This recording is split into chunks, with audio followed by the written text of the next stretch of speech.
এরা প্রত্যেকে দেশদ্রোহী। এসে দাঁড়িয়ে দেশের সংবিধানের বিরোধিতা করবেন আর তাকে আপনাকে বলতে হবে দেশপ্রেমিক। তাহলে কার কথা বিশ্বাস করবে দেশের জনগণ? এই দেশদ্রোহীগুলোর কথা, যারা সংবিধানকে মানে না, সংবিধানের ধর্মনিরপেক্ষ শব্দ নিয়ে চ্যালেঞ্জ শোনেন।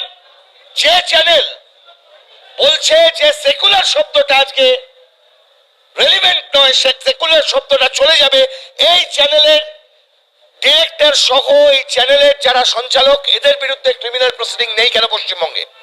কোন সাহসে দেশের এই সংকটের সময় দাঁড়িয়ে দেশের সংবিধানের ঘোষিত নীতিকে কেউ চ্যালেঞ্জ করেন?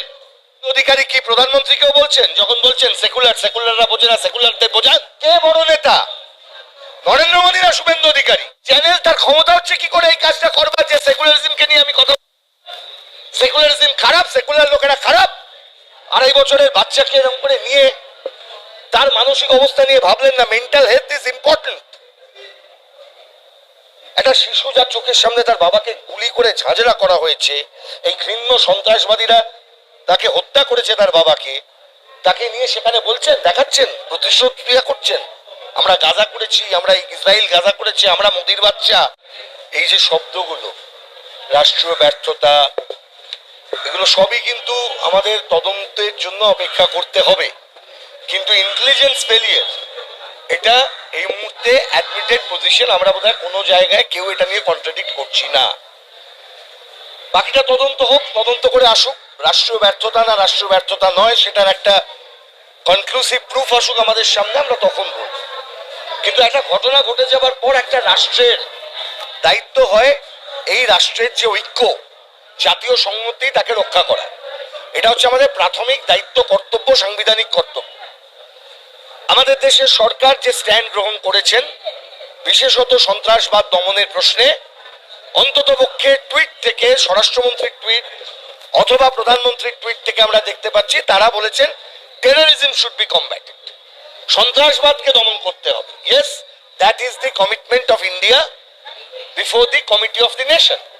যে আমাদের কমিটমেন্ট হচ্ছে সন্ত্রাসবাদ দমন করার প্রশ্নে। আমরা রাখতে পারছি না আন্তর্জাতিক কমিটবদ্ধতা, আমাদের যে প্রতিশ্রুতি সেটা আমরা রাখতে পারছি কিনা। তাহলে এটার জন্য প্রথম প্রাথমিক শর্ত হচ্ছে জাতীয় সংহতি এবং সম্প্রীতিকে রক্ষা করা। যারা যারা এই মুহূর্তে দাঁড়িয়ে ওই স্টেটমেন্টের বাইরে গিয়ে কথা বলছেন, অর্থাৎ যেখানে টেররিজমকে কমব্যাট করার কথা বলা হচ্ছে, যারা এখানে এই ধরনের বিভাজনের কথা বলছেন, টেররিজমের আগে পরে শব্দ বসিয়ে, কোন ধর্মের নামে রং লাগিয়ে, এরা প্রত্যেকে দেশদ্রোহী। যে চ্যানেল বলছে যে সেকুলার শব্দটা আজকে রেলিভেন্ট নয়, সেকুলার শব্দটা চলে যাবে, এই চ্যানেলের ডিরেক্টর সহ এই চ্যানেলের যারা সঞ্চালক, এদের বিরুদ্ধে ক্রিমিনাল প্রসিডিং নেই কেন পশ্চিমবঙ্গে?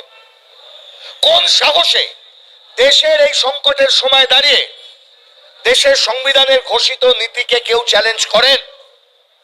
আমি দেখিয়েছি যে আমাদের দেশের প্রধানমন্ত্রী 2014 সালের 28 এপ্রিল, এটা প্রধানমন্ত্রীর টুইট, আমার নয়, we are secular not because the word was added in our constitution, secularism is in our blood.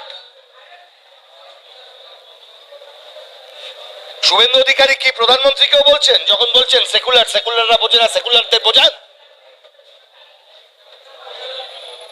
Our leader of opposition has clearly contradicted the stand taken by our Prime Minister in 2014. কে বড় নেতা, নরেন্দ্র মোদী না Suvendu Adhikari? Channel তার ক্ষমতা হচ্ছে কি করে এই কাজটা করবার, যে সেকুলারিজমকে নিয়ে আমি কথা, সেকুলারিজম খারাপ, সেকুলার লোকেরা খারাপ? দেশে দাঁড়িয়ে দেশের সংবিধানের বিরোধিতা করবেন আর তাকে আপনাকে বলতে হবে দেশপ্রেমিক। শুভেন্দু অধিকারী জবাব দেবেন, who is right, whether Suvendu Adhikari is right or Narendra Modi is right. Who is more trustworthy BJP, Suvendu Adhikari না নরেন্দ্র মোদী? এবার করে দেখান, এটা নরেন্দ্র মোদীর টুইট, দেখেছেন? তাহলে কার কথা বিশ্বাস করবে দেশের জনগণ? এই দেশদ্রোহীগুলোর কথা, যারা সংবিধানকে মানে না, সংবিধানের ধর্মনিরপেক্ষ শব্দ নিয়ে চ্যালেঞ্জ শোনেন। কে বেশি ট্রাস্টওয়ার্দি, শুভেন্দু অধিকারী, ওই চ্যানেলটার সাংবাদিকরা, সঞ্চালকরা, নাকি নরেন্দ্র মোদী? এই ক্ষেত্রে বিজেপিকে আমি রাজনৈতিকভাবে ঘৃণা করি, আরএসএস কে রাজনৈতিকভাবে আমি ঘৃণা করি, কিন্তু দেশের এই সংকটের সময় আমাদের কাজ ঐক্যবদ্ধ রাখা, ভারতকে ঐক্যবদ্ধ রাখা, যে কাজ আমাদের করতে হয়। আমাদের দুর্ভাগ্য এই গভর্নমেন্ট আমাদের পশ্চিমবাংলায় যারা শুভেন্দু অধিকারীর বিরুদ্ধে যে কোনো জিনিস নিয়ে অভিযোগ করে একটা করে ক্রিমিনাল কেস করেন, অন্ততপক্ষে হাইকোর্টে আমরা দেখেছি পরের পর এই ঘটনার পর একটা এফআইআর তো মমতা ব্যানার্জি সরকার করলেন না। কেন হলো না? কেন হবে না? প্রকাশ্যে দাঁড়িয়ে বিভাজনের রাজনীতিকে প্রমোট করার জন্য শুভেন্দু অধিকারীর বিরুদ্ধে কেন ক্রিমিনাল প্রসিডিং ইনিশিয়েটেড হবে না? মমতা ব্যানার্জি জবাব দেবেন না? তাহলে দেশ নিয়ে কাজ করছেন আপনারা, দেশের কথা বলছেন না, রাজনীতি করছেন। আর সেটাও ভোট ভাগ করার, ভিন্ন রাজনীতি করার সময়টা আপনাদের। যে মানুষগুলো মারা গেল তাদের পরিবারকে কি উত্তর দেবেন যে 26 সালের ভোট হবে, 26 সালের ভোটে বিজেপি আসবে? এই উত্তর দেবেন যে মানুষগুলো মারা গেছে? আপনারা এত প্রশ্ন করছেন, এবার প্রশ্ন করছেন না এটা 2.5 বছরের বাচ্চাকে এরকম করে নিয়ে তার মানসিক অবস্থা নিয়ে ভাবলেন না? Mental health is important. একটা শিশু যার চোখের সামনে তার বাবাকে গুলি করে ঝাঁঝরা করা হয়েছে, এই ঘৃণ্য সন্ত্রাসবাদীরা তাকে হত্যা করেছে তার বাবাকে, তাকে নিয়ে সেখানে বলছেন, দেখাচ্ছেন, প্রতিশোধ ক্রিয়া করছেন, আমরা গাজা করেছি, আমরা ইসরায়েল গাজা করেছি, আমরা মোদির বাচ্চা। একটা কথা বলুন, এই সময়টা প্রত্যেকটি রাজনৈতিক নেতার কাজ হচ্ছে দেশকে ঐক্যবদ্ধ রাখার জন্য চেষ্টা করা। শুভেন্দুবাবু সেটা করছেন না, বিজেপি সেটা করছে না, অন্তত তাদের এই তলার নেতাগুলো প্রধানমন্ত্রীর কথাই মানছে না। মানে এটা তো পজিশন। আমাদের অমিত শাহ টুইটে কোথাও দেখেছেন টেরোরিজমের আগে ইসলামিস্ট না অন্য কিছু সেটা লেখা আছে? অমিত শাহ যে টুইট করেছেন আছে, তা দেশের অফিসিয়াল স্টেটমেন্ট নিয়ে যেতে হবে। এই সময়টা তো ক্রাইসিসের পিরিয়ড। তাহলে তাদের সঙ্গে থাকবেন না, তাদের বিরুদ্ধে ব্যবস্থা গ্রহণ করা উচিত, এটাই স্বাভাবিক। Unfortunate part, they are not doing it. মোদির বাচ্চা নিজের বাবার নাম পরিবর্তন করে দিচ্ছেন, এত রাজনৈতিক মানে স্পৃহা, আকাঙ্ক্ষা।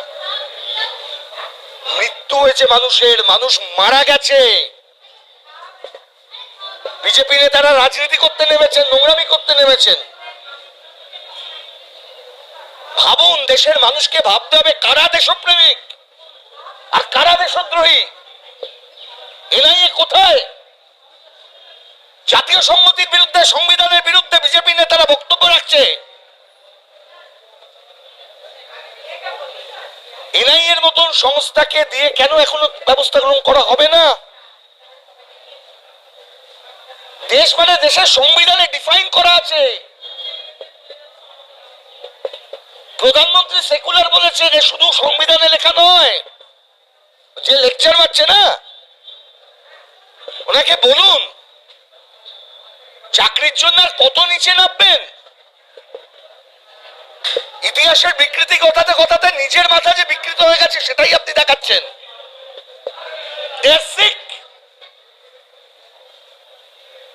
আমি একবার বলেছিলাম, এই মমতা ব্যানার্জি অভিষেক বন্দ্যোপাধ্যায়ের ছোট্ট মেয়েটিকে নিয়ে একবার বেরিয়ে এসেছিলেন বাইরে, রাজনীতি ওই সিবিআই ডেকেছিল বিকেলবেলা, মেয়েটিকে নিয়ে বাড়ি থেকে বেরিয়ে এলেন, বাচ্চা মেয়ে, ফুলের মতন মেয়ে। আমি বলেছিলাম যে রাজনীতিবিদরা নিজের বাড়ির ছোট্ট ফুলের মতন একটি বাচ্চাকে রাজনৈতিক কারণে ছবি তোলানোর জন্য বাইরে বার করেন, দে আর নট গুড পিপল। আর শুভেন্দু অধিকারী কি করলেন গতকাল আপনি বলুন তো? পারবেন 2.5 বছরের বাচ্চা যার সে মানে চোখের সামনে ট্রমা থেকে বেরোতে পারেন, তাকে নিয়ে আপনি এক্সপেরিমেন্ট করছেন? এরা মানুষ, মানুষের পর্যায়ে পড়ে এরা বলছে পশ্চিমবাংলায় ক্ষমতায় আসবে। যারা দেশের প্রধানমন্ত্রীর কথাকে কন্ট্রাডিক্ট করে, প্রধানমন্ত্রীর টুইটকে কন্ট্রাডিক্ট করে, যারা দেশের সংবিধানকে মানে না তারা বলছে দেশপ্রেমিক, and we have to accept that. যা মোদি বলেন he is celibate, at least Suvendu Adhikari has said that he is মোদি's বাচ্চা। বাবার নাম পরিবর্তন করেছেন আর মোদিকেও বলেছেন যা বলবার। ওনার celibacy is under challenge by Suvendu Adhikari. He is leader in West Bengal. Let the entire country know what is happening. Who are they? আপনারা বলবেন দেশদ্রোহিতা করছে, সংবিধানের বিরোধিতা করছে তারা। আর যারা সংবিধানের কথা বলছে, যারা সেকুলারিজমের কথা বলছে, যারা জাতীয় সংহতির কথা বলছে, ন্যাশনাল ইউনিটির কথা বলছে, সলিডারিটির কথা বলছে, all of them are দেশদ্রোহী। 28 জন মানুষ চলে গেলেন, দেশের ইন্টেলিজেন্স কোথায়? প্রশ্ন উঠবে, উঠছে। আপাতত এইটুকুই প্রশ্ন, বাকিটা তদন্ত আসুক, রিপোর্ট আসুক। পুলওয়ামা থেকে আমরা যে শিখিনি সেটা বোঝা যাচ্ছে। We have not learned enough from Pulwama incident, এটুকু বোঝা যাচ্ছে। কি হয়েছে, কেন হয়েছে, will be waiting for the report of the home ministry to come, তারপর আমরা এই নিয়ে কমেন্ট করব। এই মুহূর্তের যে কাজ, জাতীয় সংহতি রক্ষা করা, সম্প্রীতি রক্ষা করা, শান্তি রক্ষা করা, বিভাজনের রাজনীতি বন্ধ করা, ভারতকে ভারত রাখা, ঐক্যবদ্ধ থাকতে হবে এই প্রশ্ন সবাইকে। এটা যদি করতে পারি তাহলে we will be able to keep our words before the Committee of Nations in order to prevent and in order to combat the international terrorism, যেটা আমাদের আন্তর্জাতিক রাজনীতিতে ভারতের কমিটমেন্ট। আর যখন ওটা ভারতের কমিটমেন্ট হয়, ওটা কোনো রাজনৈতিক দলের কমিটমেন্ট থাকে না, নেশন অ্যাজ এ হোল তার কমিটমেন্ট। এরা জাতির বিরুদ্ধে কথা বলছেন, সংবিধানের বিরুদ্ধে কথা বলছেন।